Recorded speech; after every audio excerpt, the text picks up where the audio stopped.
احمدہ و نصلی علی رسولہ الکریم۔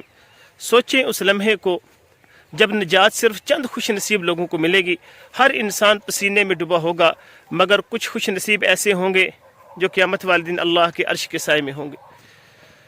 وہ دن آ رہا ہے جب سورج سروں پر ہوگا، پسینے ہوں گے اور عرش الہی کے سوا کوئی سایہ نہ ہوگا۔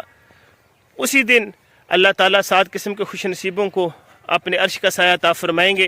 نمبر 1 وہ حاکم ہے جو اقتدار میں بھی رہ کر انصاف پر قائم رہا، اور نمبر 2 وہ جوان جس نے جوانی کی مستی میں نہیں اللہ کی عبادت میں زندگی گزاری، اور نمبر 3 وہ شخص جس کا دل مسجد سے جڑا رہا، چاہے وہ مسجد میں موجود ہے یا باہر ہے، اور نمبر 4 وہ 2 لوگ جو آپس میں صرف اللہ کے لیے محبت رکھتے تھے، اور نمبر 5 وہ بندہ جو تنہائی میں اللہ کو یاد کر کے رو پڑا، اور نمبر 6 وہ شخص جو ایسا خاموش صدقہ کرے کہ دائیں ہاتھ نے دیا تو بائیں کو خبر نہ ہوئی، نمبر 7 وہ بندہ جسے خوبصورتی اور گناہ دعوت دے اور وہ کہہ دے میں اللہ سے ڈرتا ہوں۔ یہ مقام نصیب والوں کو ملے گا۔